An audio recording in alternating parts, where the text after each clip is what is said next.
আমি সত্যিই জানি না আমার কী বলা উচিত। মানে আমি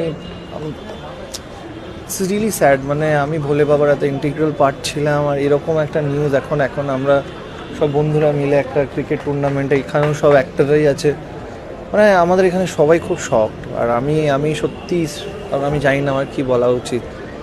মানে আমি যে কী বলবো আমি সত্যি জানি না। জাস্ট ভোলে বাবা আমারই সিরিয়াল, সেরকম একটা সিরিয়ালের শুটিংয়ে দাদা গেছিলেন, আর এরকম একটা ইনসিডেন্ট। লাইফ যে কতটা আনপ্রেডিক্টেবল না, সেটাই এখন মনে হচ্ছে। সো সবাইকে বলবো জাস্ট টেক কেয়ার। জানি না কি বলবো। Thank you. আমি কিছুই জানি না, সুব্রত বা পার্সোনাল বলতে পারবে ওই দীঘা স্টেশনারি হসপিটালে আমাদের কর্মীরা ওরা গেছেন, চেষ্টা করছেন ওখানে ওদের পাশে যতটা থাকা যায়। তো তার বেশি এখন অবধি জানা যাবে, নিশ্চয়ই জানার চেষ্টা না, সেটাও না। সেই চেষ্টা এলাকারই বাসিন্দা রাহুল। হ্যাঁ, এলাকার বাসিন্দা মানে রাহুলের সেটা সবচেয়ে বড় বৈশিষ্ট্য হচ্ছে এটা যে রুটকে কখনো বলেনি। অর্থাৎ যে জায়গা থেকে ও বড় হয়েছে, এই যে আমাদের কলোনি অঞ্চলের সংস্কৃতি, কালচার, ভালো লাগা মন্দ লাগা, এই সবটা মিলিয়ে ওই খেলার মাঠ পাশে যেটা আছে সেখানেও সে খেলতো। তারপরেই এখন 43 বছরের জীবন, অভিনয় যখন করেছে কখনোই রুটলেস হয়নি। ফলে এই মানুষটার প্রতি এন্টায়ার এলাকার নতুন প্রজন্ম তো বটেই, আমাদের পুরনো বয়োজ্যেষ্ঠ যারা, তাদেরও একটা কি বলবো যে গভীর আত্মিক যোগাযোগ আছে। ওর খ্যাতি কখনো ওকে সমাদচ্যুত করেনি। এটা হচ্ছে যে রাহুলের একটা বিরাট বড় বৈশিষ্ট্য। আর রাহুল একটা স্পিয়ারে না, আপনারা রাহুলের কবিতা, সাহিত্য চর্চা এটা সম্পর্কে জানেন, রাহুল নাটক, ফলে সব মিলিয়ে রাহুল একটা কমপ্লিটলি লেফট ইন্টেলেকচুয়াল মতো যা বোঝায়। আমরা মিস করলাম রাহুলের না থাকা। মুখ্যমন্ত্রী সমবেদনা জানিয়েছি, পরিবারের পাশে আছে এবং তিনি প্রশাসনকে বলেছেন সব রকম ব্যবস্থা গ্রহণ করতে, যতদিন তার ঘটনা নিয়ে আসা যায়। পুলিশ প্রশাসনের সঙ্গে কথা বলছি, আমি এখন এখানেই আছি, পরে করে ঠিক আছে।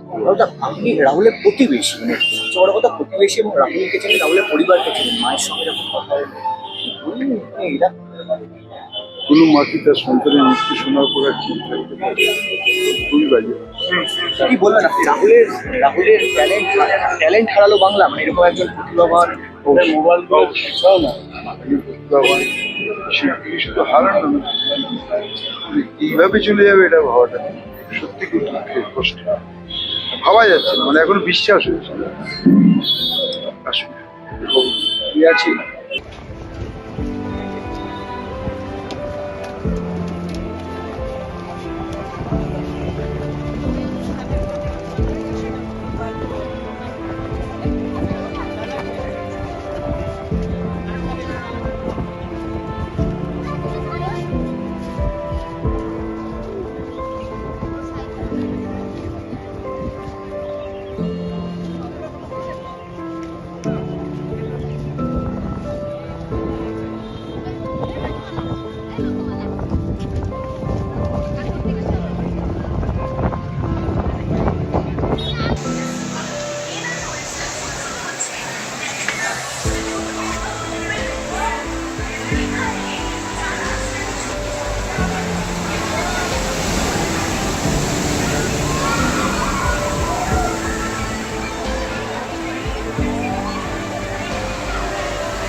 আমাদের ভিডিও ভালো লাগলে লাইক এবং শেয়ার করুন।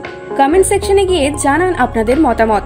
আরও ভিডিও পেতে আমাদের চ্যানেল সাবস্ক্রাইব করুন এবং প্রতি মুহূর্তে খবরের আপডেট পেতে প্রেস করুন বেল আইকন।